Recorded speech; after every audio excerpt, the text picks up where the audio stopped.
there's truly not a way to recover anything that happens in a scam like that. No. And these are very sophisticated criminal organizations. Mm-hmm. I mean, they do this for a living. That's how Right. they make their money, is by scamming the elderly and the vulnerable. Mm-hmm. Another situation we see a lot is where, like we said earlier, they getting checks in the mail, that they didn't do anything to deserve this money or to receive it. It's not, there's no purpose for it. Right. They'll be contacted, asking them to deposit it. They'll start out small, the checks will clear, the checks will get bigger, within the hold limit, then they'll get a bigger one. They'll get the funds, send it to them, and then the check will be returned. Right.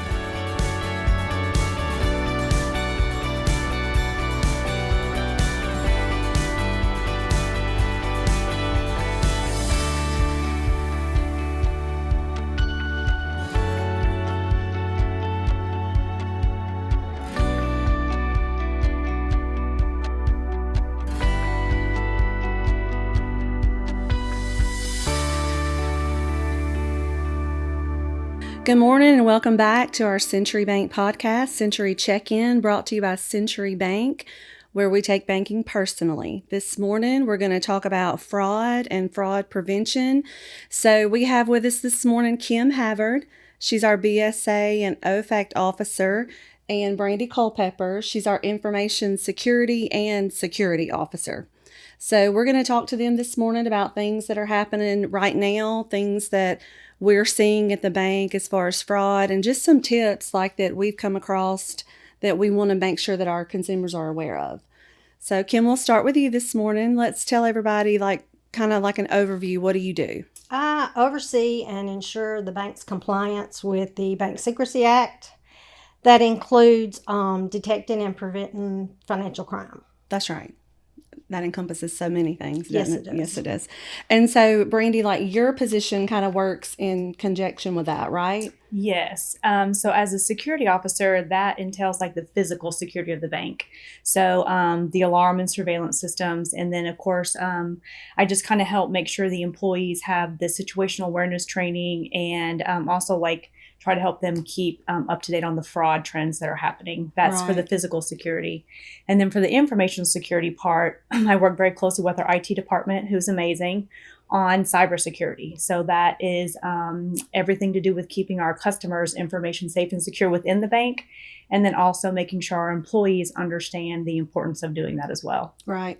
And fraud, really, it's always been a thing, but in the last, I would say 5 years, it's just become an everyday thing. Mm-hmm. I know because I've been working in banking for a while, it wasn't always something that we had to talk about every day, but it's every day now. Mm-hmm. It's check fraud, it's ACH fraud, it's a scam on a person, like telephone. So we just wanted to touch on some of those this morning, the different ways that people can be scammed, the different ways that they can be a victim of fraud, and the most that we see here. So I wanted to talk to y'all today, first of all, about phishing. And for those of our viewers who don't know what that is, it's an attack, like a fraud attack that comes to you via email, things like that. And it's like an attempt to trick you to share your information and to be able to hack your computers and stuff. So Kim, all of that information, of course, is reported to your department. How often are you seeing that? Several times a week at Right. least, if not on a daily basis. It also comes in the form, like you said, of emails, text messages, phone calls, trying to get you to click on a link that you think is legitimate, but yet will take you to a fake link, where they will, invade your computers, your phones, Right. obtain your information. So it's very important that you not save your passwords on your phone or save your passwords on your computer. Keep all that information, away from any type of digital technology. Right. Mhm. Every time, like every week when we have people come in to like file fraud, we're the first question of like, do you have your password saved on this site? You know, it's so convenient because everybody Mhm. wants to be a time saver. We need to be quick. We need to do this. But absolutely, we should not be saving our passwords on any websites or our credit card information. Like I talked to my own family about this. You know, do not save your card number in that website. So just those small things like that we can get people to understand and to know that just those small things could help them potentially not be a victim of Yes. fraud. I've seen situations where customers will get these emails or text messages, and it'll say that their debit card or their credit card had been charged, and want them to call this number. My advice is to not to call the number they provide. Call the number that you have. Right. Call the people that you are familiar with. Here at the bank, or the number on the back of your credit card. Right. Because the majority of the time you're calling the fraudster themselves. You are. When you call the number that they provide. You are. Same thing with links and things like that. If you receive a link in a text message or an email, it's best to go to that site, that website that you, or the app where you can communicate directly with that person, not click on the links or follow the instructions that they're giving you. Go to a trusted site that you have used regularly, that you can get in contact with somebody that way. Yeah, I'm glad you brought that up. So that's like, I feel like that's one of the most common answers that we get from our customers when we're talking to them. Did you click on the link? And they were like, no. And so we say, did you click on a link, that was in the wording in the body of that email? Mm-hmm. Well, I did. They told me to go there to make the order. So it's really just trying to help them understand, like, truly where in the email or where in the text message or where in those things that it comes from, just to educate them. And, on our Facebook page, I know recently we've been doing Friday fraud tips. I don't know. I probably didn't say it right. It's got to catch you little Friday. Fraud Friday. It's got to catch you a little jingle. So we've been putting 5 little tips out there for just different types of scams. And so I know we all try to share those, but I also, if I'm talking to somebody, I'll be like, hey, did you see that on our Facebook page? Like, read that. And I had a friend just recently, her grandmother was a victim of a scam over the phone. And we've seen this a lot, that they're getting phone calls about their grandchildren or their child being in jail, or they need to post bond, or they need to pay this much money. So here's the thing, like, the police department is never gonna never gonna call and say, hey, you need to pay this for their bail or get them out of jail. So it's concerning because it scares them and they think, oh, I got to do whatever to help my child. But that's absolutely 100% a red flag. Every time there's a sense of urgency, Yes. when they're like, we need this right away, or you have a deadline, if there's any type of urgency, that's always a red flag. Yes. They're trying to make you think and respond quickly, or not let you think. They're trying to make you respond quickly without actually thinking or verifying that it's legit. Mm-hmm. So that's always a red flag, any type of urgency. Yeah, for sure. Anytime that it's urgency, or if they're asking you to verify your information. We would never ask a customer to verify their card number or their social security number to us if we're calling them about their fraud. Like, that's never a question, a legitimate question that the bank is going to ask you. Right. We will never call you, text you, email you, and ask you to verify that information. That's right. So for our debit cards, we have text and email, which most people choose to get it by text. I do, because it's just easier than opening your email. But it's just going to give you a text to verify the transaction. It's going to be dollar amount and place. And you're just going to text back yes or no, or Y or N, whichever it is. That is the information that we're asking you to verify. We already know that it's your card and it's linked to your phone number. We just need to know, did you make that transaction? So it's just really kind of, we've got to work hard. And I think we do a great job in our front line of letting our customer know how and when we legitimately would ask them to verify, or we would reach out to them, Mm-hmm. that type of thing. So I wanted to talk about paper fraud, paper check fraud, ACH fraud. ACH fraud is the big thing right now. And it's really hard to catch. So for those of you who don't know, Brandi, tell them what ACH is. So ACH is like when you provide your account number and your routing number to a business. So then they have which is on your checks as well. That's right. So it comes out automatically through your account. So it's not using your debit card; it's using your account information.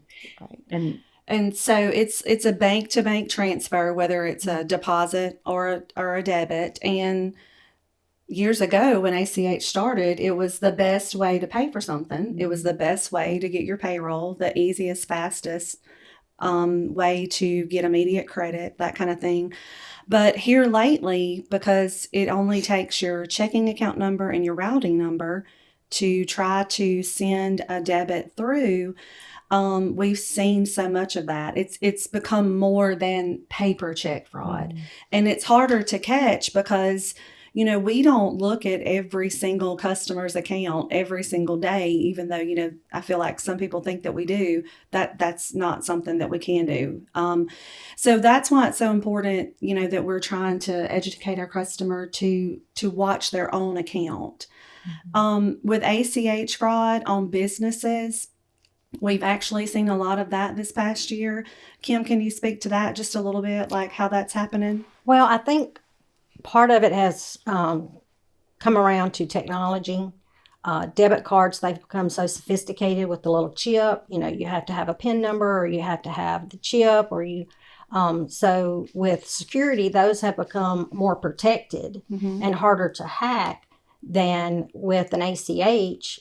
All you got to have is the routing number and account number. And so it's kind of like a trend, things, the more secure we get in one thing, we go back to the old way of doing things. Right. And a lot of times people say, well, I don't give my account number out to anybody. Well, when you write somebody a check, they have all the information that they need. And so when you mail checks, we've talked to a lot of people about how many checks that they actually put in the mail when they mail checks. We have had several instances where there's been mail fraud. People's checks, their envelopes, their mail has been stolen, and that's how their accounts have been compromised. I know, Brandi, you were telling me that y'all met with some law enforcement officials earlier. Was it last year? It was, okay. Yes. Tell us a little bit overview, like what are they seeing in the trend of where fraud is mostly coming from? So they see a lot of the check fraud as well. And they strongly encourage people not to mail checks. I know some just do, but if you are going to mail a check, it's important that you go into the post office and you hand it to a person at the desk. Right. Don't put them in the blue mailboxes. Don't even just drive through and put it in your own mailbox. The mail fraud is really on the rise. So they encourage people not to do that. That's probably one of the biggest fraud things that they're having a challenge with. At one point, they have determined that like they're changing the key locks to the blue mailboxes. They're doing that across the U.S. That's going to take a very long time for sure, because you can just get a generic key and anybody can open it. But so that's why they're encouraging people to go directly into the post office and hand it to. Yeah. Well, that's a great thing. I honestly, I can't even tell you the last time I mailed a check. Like I just hardly don't do that anymore. But nevertheless, I mean, there are people that choose to use that form of payment, and we should feel like that we can securely do something. But at the same time, we have to be proactive, and we have to know what our best option is. And I think a lot of times as bankers, it's our job. The customer looks to us to kind of steer them in the right direction and let them know which way would kind of be best. Another thing that has come up lately is wire transfer fraud. We have seen a lot of that. And we actually had a business last week, a business who we deal with every single day. And they send wire transfers weekly. They send us an email. We verify through a text message talking to their comptroller, their CFO, and we were ready to send it. And my phone goes off with these red exclamation marks across it that says, "Don't send the wire." So her employee's email was hacked, and her employee's email sent her an email that said, "Hey, I need you to send a wire transfer to pay this bill." So we were able to catch that in time. We were probably truly 5 minutes away from sending that wire transfer. We had it typed, we had it signed, we had it verified through them. But yet, it just so happened, had a conversation face to face with that employee that walked in her office, and he was like, "What are you talking about? I didn't send you an email to send payment." So that was quite the challenge that day, which and so we were thankful that all that worked out like that. But that could have been a disaster, because wire transfers are, we don't have stop payments. Like, we don't stop payment on a wire transfer. And that's why I think some of our customers don't understand why we ask them for so much information when they want to make a wire transfer, and why we're asking them to sign an agreement or disclosure. But that is why, because once we do that for you and we take all our steps, we can't get your money back. Exactly. This is what they refer to as a man-in-the-middle attack. These fraudsters are very sophisticated. They're very patient.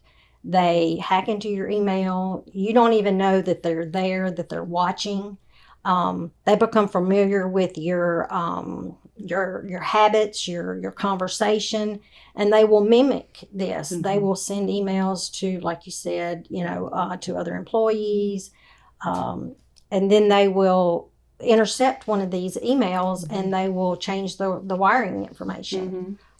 We've seen this on, multiple occasions. And the best thing to do is to call your customer, verify that email came from them. Don't just, assume that because it looks like it came from them that it did. That's right. That's right. And back to that customer, like we called her, and she texted us personally on our phone. So as the bank official, like, we verified. It was just, the lack of verification on their part, which has really been eye-opening for them. And they even gave us a compliment. They said, "We understand now why y'all are so diligent and why you ask us all these questions." They're like, "We hope we'll never complain to you again." So anyways, we felt like we had a little bit of win that day, just because it almost takes something like that happening. I feel like for them to truly see that you're not trying to be overbearing. We're not trying to be difficult. We want to help you. We're trying to make it as easy as possible.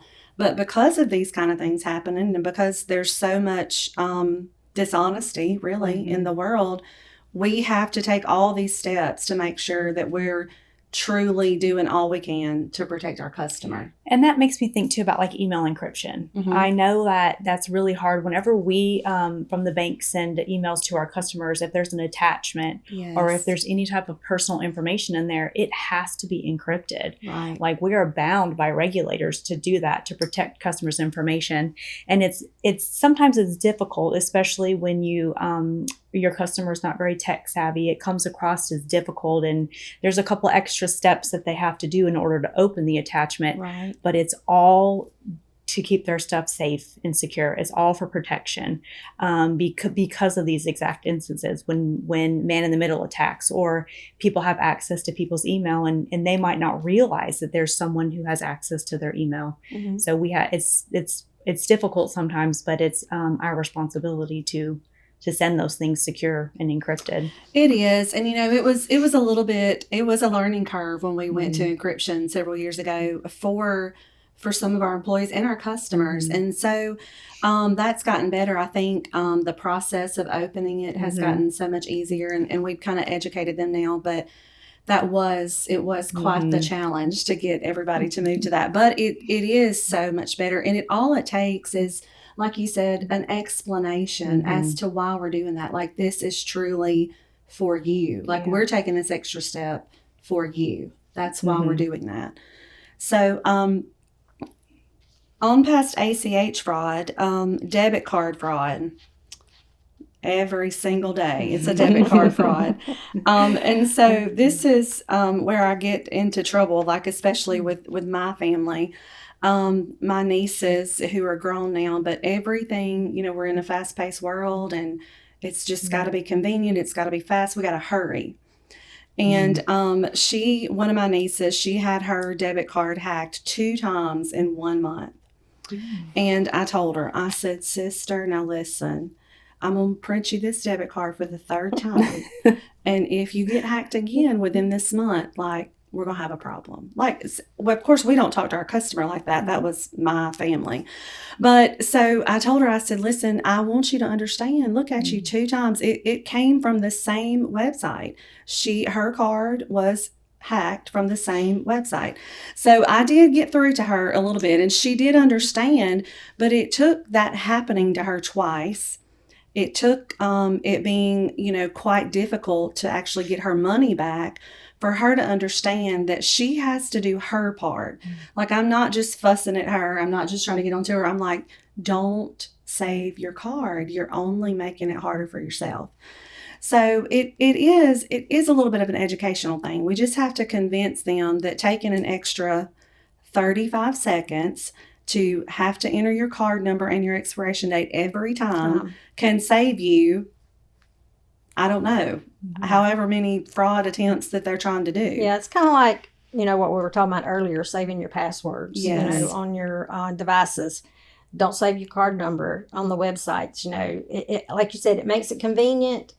That's not always the safest, though. It's not always the safest. And so on debit card fraud, and just like ACH fraud, like there's a certain amount of time. We only have a certain amount of time to dispute those transactions for the customer. And I think that's an educational thing too, to our consumer, to our customer. They think that, if they called it 2 months down the road when they had time to look at their statement, I can just come in and tell them I need my money back.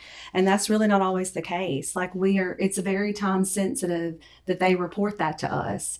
Are you seeing a lot of that, Kim, where we're getting a lot of disputes that are past that time frame where we can't guarantee that we can recover their money? Like with check fraud, I think you have 24 hours. You do. If a check comes through your account and it's not, you didn't write the check, then you only have 24 hours to dispute that. So we encourage our customers to use our online banking. That's right. Take those few extra minutes every day, to pull up your account, take a look at it. If anything looks out of the ordinary, give us a call. It's just very important to be diligent in, security, yourselves to ensure your money is safe. And when you say 24 hours, like, just to be clear, like, that's a regulation. Like, that's not our rule, and we're not trying to be difficult. That's a regulation. They only give a certain allotted amount of time, and that's to guarantee that you can get your money back. Now, you can still, come in and tell us that was not your transaction and that you didn't make that, and we'll try our hardest to recover that money for you, but it's not a guarantee that we can get your money back from the bank that it went to. Also, too, verifying your transactions is so important. Like you said, on our online banking, we have the app, we have the website. It's super user friendly. We also have another feature for consumers only that's called Secure Lock. I know, do y'all both use Secure Lock? Yes, I do. Yes. And so it's just registering your debit card. And you also can register multiple cards. Like, if I have a card on my account, I have a card on my mom's account, I have a card on my nephew's account. I can register all those cards, and it's going to alert me by the dollar amount of the transaction. You can have it alert you for every single transaction.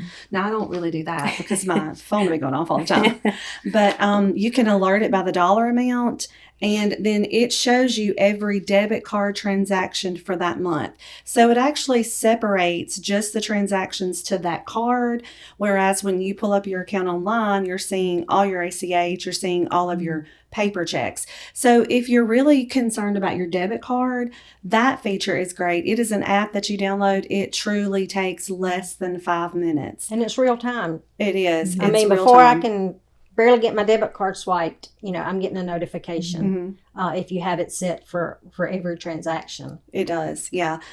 And so we've actually tried to sell that to a lot of our customers who are opening accounts for their teenagers and things like that. And so that's been a great feature for them, not just to track the spending of their teenager, but just to know that, your teenager's probably not going to be that conscious about watching their account. And so it's an easy way for you as the parent or the guardian to ensure that somebody's paying attention to those transactions. Have you seen, what do y'all think about that? Have you noticed that when you use that, it helps you just to really look at that and not always have to log into your online banking? Probably do both. I would think that it doesn't hurt to look at all of it, Yeah. Look at all of it. Yeah. That's right. And also, so that's really just a consumer only feature. That's not a business feature, but we have another business feature that helps with that. It's called the Fed Reporter. And are you familiar with Fed Reporter, Brandi? Not a ton, just a little bit. Yeah.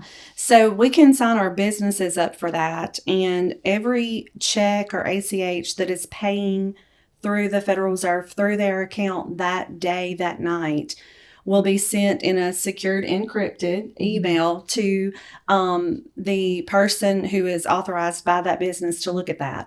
And so they have the opportunity during that whole day of business to look at those checks. It's the copy. They can see who wrote it. They can see the person's signature, or look at the ACH transaction. And they have that whole business day to call us and let us know that either those checks are legitimate, those debits are legitimate, or they need to be returned, which helps us with that 24-hour time frame to ensure that we can get their money back. So that is a feature that really came about this past year. It's a newer feature for business customers, and we have several signed up for that.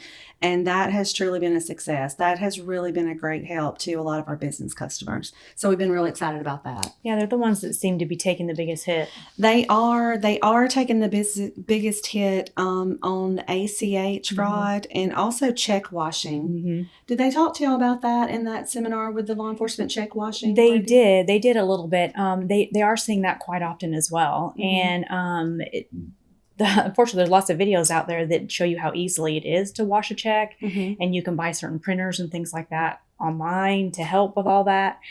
So they show how easy it is, and they kind of give you some tips on what to look for, and I'm hoping this year to be able to get a lot more information out to our frontline so they can know what to look for. Oh, okay. That'll be great. Yes, to what red flags on a check and what certain things should look like. So I'm hoping to get that information out so they can be aware too. And even our customers, sometimes they might be given a check that they, that was washed and it was given to them, to kind of help inform our customers on that as well. Okay. So can you tell them just a little bit what exactly is check washing? How does that happen? So it's a check. That's a legitimate check, and they use chemicals to wash off the payee, the amount. They keep the signature on there because that's the valid signature, and maybe the date or something, and then they put new information on there. So it washes off the ink pen, and then it puts on there the information that they want to them and the amount that they want to cash. It's very easily to change a check that's payable for $1,000 to be $10,000. Yeah, that's right. And we have seen that. And, when we first started seeing that a few years ago, that was just amazing to me. Number one, the thought process of that. And number two, to do that. But as we've, had to look at those and see those, it's very believable. They look very legitimate. They really do. And so it's important, not only, especially for businesses, but for everybody, that you not only just look at your check number that's cleared, we give you the ability to view that check, and you need to be viewing it. because like we said, it's not a forgery because the signature is legitimate. So that's really not what it is. It's a washed check that's been altered in payee and dollar amount. So those are just, I think, mostly the three prevalent things that we see. Also, too, I was reviewing like our things that we put on Facebook, like our Friday fraud tips and stuff. And I wanted to talk a little bit about telemarketer scams. So I was watching a podcast online from another bank that we actually met at a conference a couple years ago, and they had a fraud seminar. And they were talking about telemarketers who get you talking and get you on the phone so that they can get you to say keywords and phrases that they then take and edit into a conversation that has your voice that appears that you agreed to something. So a lot of people, and I think about my uncle when I think about this, because he'll answer the phone and just have this outlandish, carry on this terrible conversation. And so he's talking to them and giving them all of these words that he's saying. And, whenever I heard that, I was like, well, gosh, I've never thought about it that way, that they're recording you and splicing your conversation and your words to fit what they're trying to get you to agree to. And so that was kind of eye-opening for me. I've never really thought about it like that before. I keep trying to tell my dad, if the number is not saved in your phone, don't answer it. Right. Just let it ring. They'll leave you a voicemail. If it's important, we'll call them back. Do not answer, because that's exactly what they do. They just want to get your voice. And with AI nowadays, they can do anything with it. Yes, they can. And so another thing too, it was never pay money to earn money.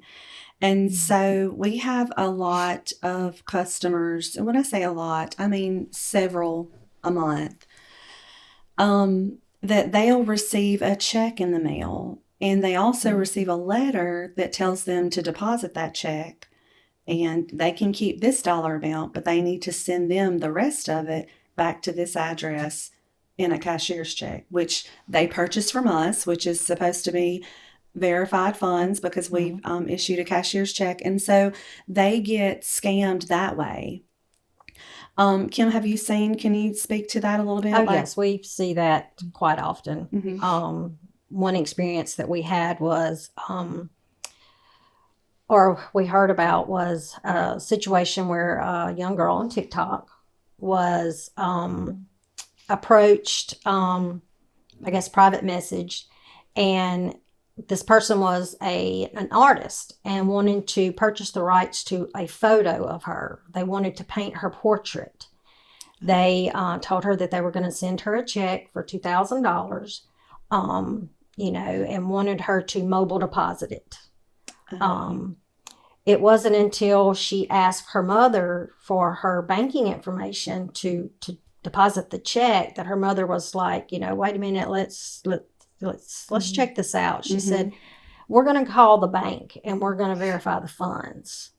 So that's when she realized that it wasn't a legitimate check. It wasn't a legitimate check. Yeah. And so that's scary, especially with all of the apps and the social media that, not just young kids, but adults are on. And, who doesn't want to make a quick $2,000?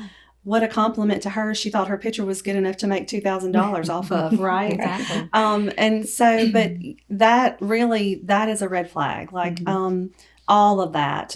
If they specifically tell you how you need to deposit that's a true red flag. Especially with mobile deposit. Yes, that's right. Especially with mobile deposit. So those are red flags. The fact that they reached out to you through a social media website, through an app.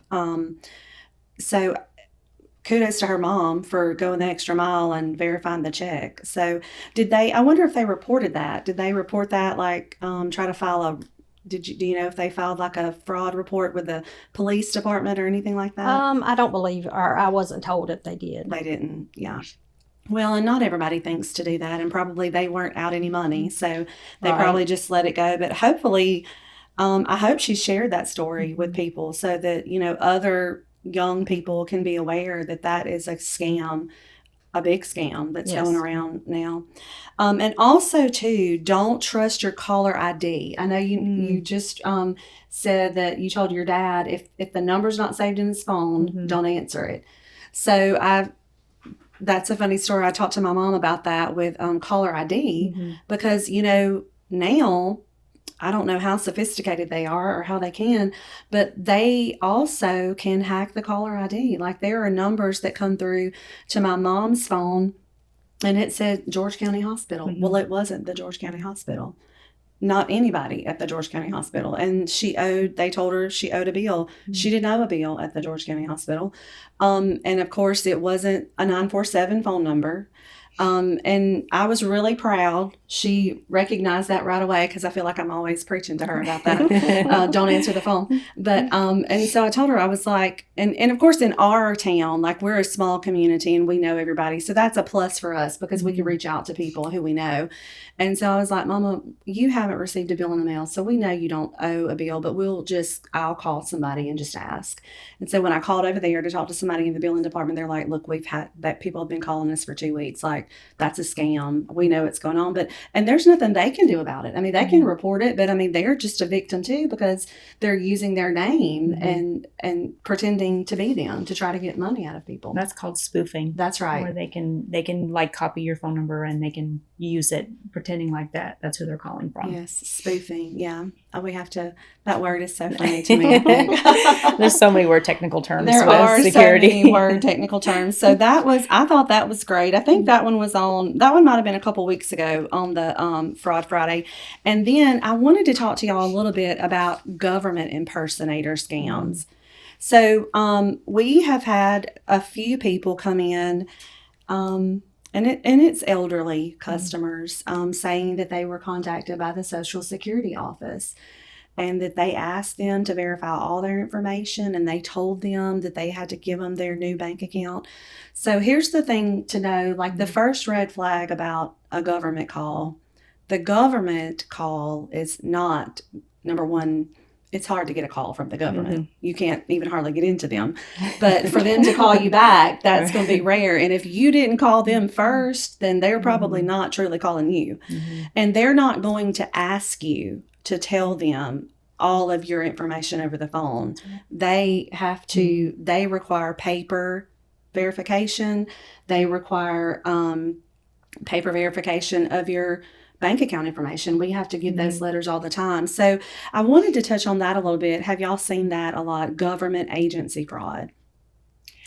I mean, I think that we hear about it a lot, Yes. just in the elderly community, and bless their hearts, they seem to get the brunt end of a lot of the scams. But again, much like you said, like the government is not going to call you. Social Security is not going to call. Right.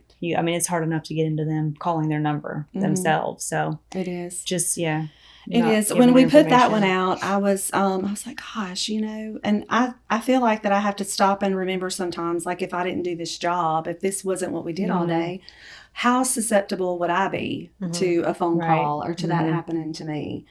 And so I always preach that to my girls up front that are in customer service, like, we've got to be patient with them because we could have been the victim too. It's, we're just fortunate that we're working in a job that, unfortunately we have to be educated. We have to know these things, but so many people don't know, are not educated to know that these things are red flags, and that they, should steer away from those. So another thing I wanted to talk to you all about was how to encourage the customer to move away from paper check into electronic payments, electronic forms of payment. So I know we just talked about ACH fraud was, it's harder to detect. But on the flip side of that, it is the most trusted form of payment. Is that right, Brandi? I believe so, yes. Yes. And unfortunately, fraud does come through that way, which is why it's so important that you are always diligent to look at your account. But I always try to encourage people, if that's an option for your car payment, if that's an option for your house payment, electronic payment is always your best bet so that you can cut down on paper checks and where you store your checks. We have a lot of that, checks being stolen. And then when your check is stolen, well, they know what they've stolen it for, and they have all the information that they need to debit your account for anything. So those were just some things that I was, thinking about on our Friday fraud tips that I was like, oh, we'll just kind of circle back to that. Also, too, I wanted to talk about, if you're ever in doubt, always hang up the phone. Kind of like back to what we were talking about with them trying to voice record you and things like that. I feel like it's always important to always tell the customer, do not engage in the conversation. And I feel like it's hard for us to do that sometimes. We want to engage in the conversation. But truly, it is a way that they are getting your authorization. And honestly, we have that happen here. And it is almost impossible to dispute that transaction when they provide a recording that is your voice that says yes, or I agree, or whatever they've recorded you saying.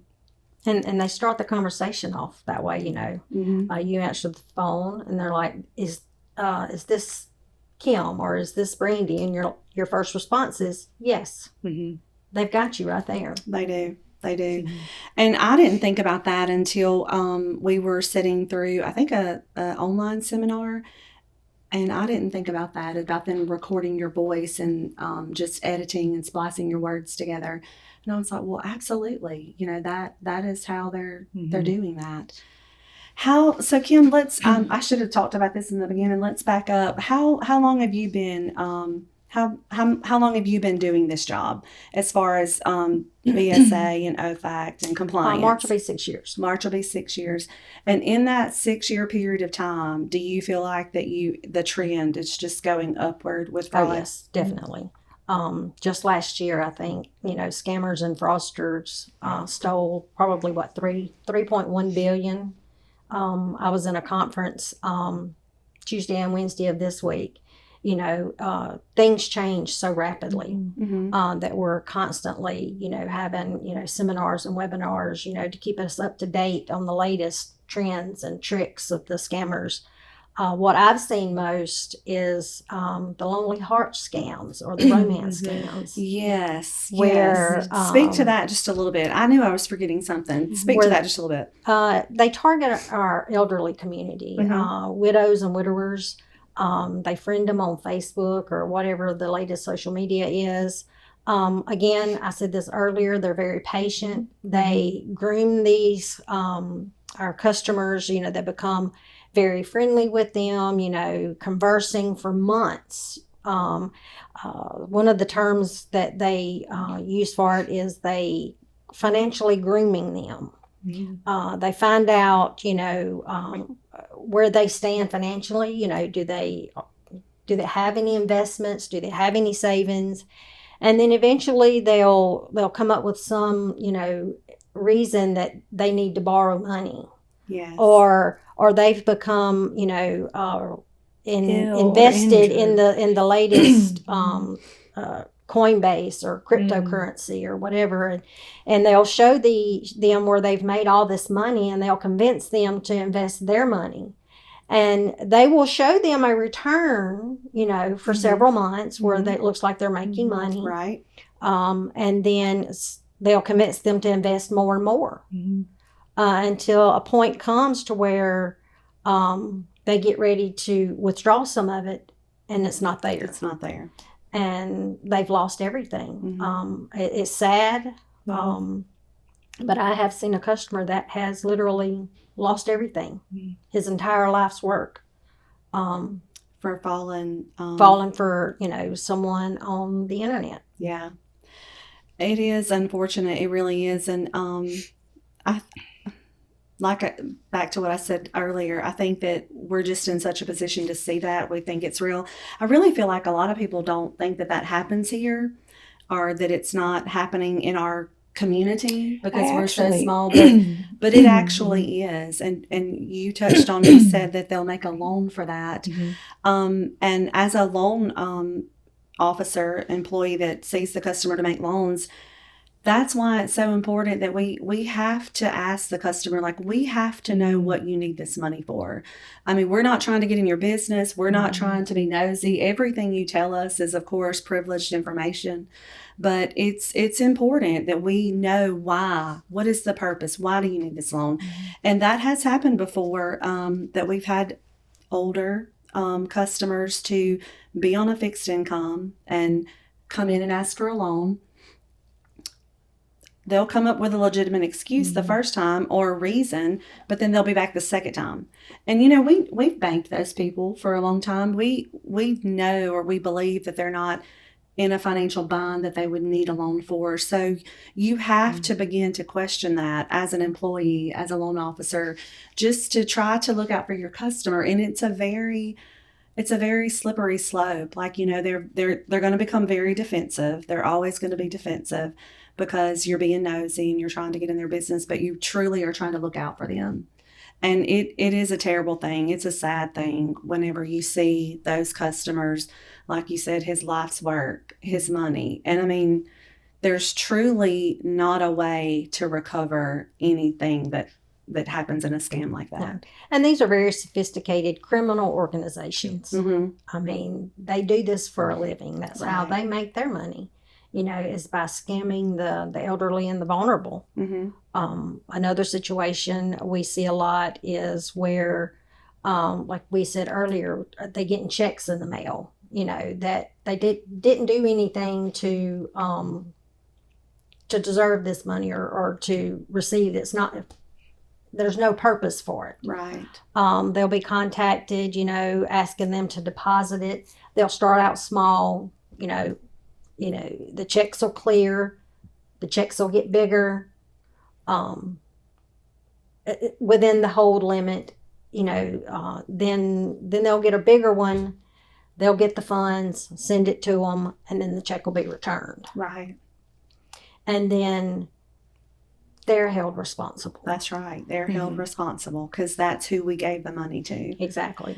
And unfortunately, it's part of educating the customer because they just don't understand. Whenever they realize that they're the victim, well, they want you to help them. They want you to know that they're the victim, and of course, we do realize that. But at the same time, we have a job to do, and you've got to bring that money back in some fashion or form.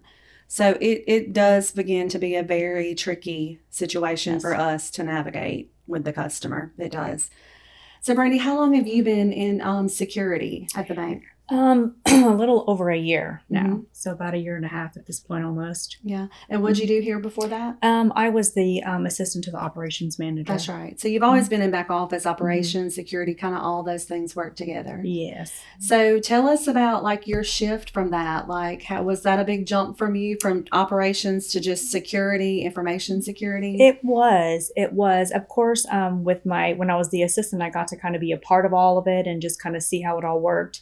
But then being over it was a little bit different. I've loved every second of it. Right. It was a lot to learn, a lot of really interesting things to learn about. And I have a lot of great ideas just to keep moving forward. And one of my biggest things, I really want to get our frontline educated and all of our employees educated on all the things that's happening. Right. It's really hard to keep up with the fraud. So just cybersecurity and all that, just making sure that our employees have the tools that they need to keep our customers' information and our customers safe, and even provide that information to our customers. Yes. Yeah, it is so important. Like I'm glad you said that because it's important to focus on that, to educate our customers. And we can only do that by educating our employees. So Right. that makes me happy. I'm glad to know that that's at the top of your list this year. So, all right. Is there anything else that maybe we didn't cover? Is there anything else that I didn't ask y'all about that y'all wanted to touch on? No? I don't think so. You don't think I so? think we covered it all. I think we did. I think we covered a lot. I feel like that this topic can go on and on. I feel like that there's always room for discussion on this just because it's what we're seeing every day. And it's really kind of the main thing that we have to watch to protect our customer on. So who knows? We might round back to this. We may have a part 2 later on in the year on this one and kind of see where we Some are new and see if details. there's some new things out. But I appreciate y'all so much for being here today. I hope y'all enjoyed coming on with us. And we'll see if we'll have y'all on next time. All right. All right. Well, that's all for today. Thank you guys for watching, and tune in next time. I'm not sure what we're going to be discussing next time, but it will be good, I promise. Have a great day.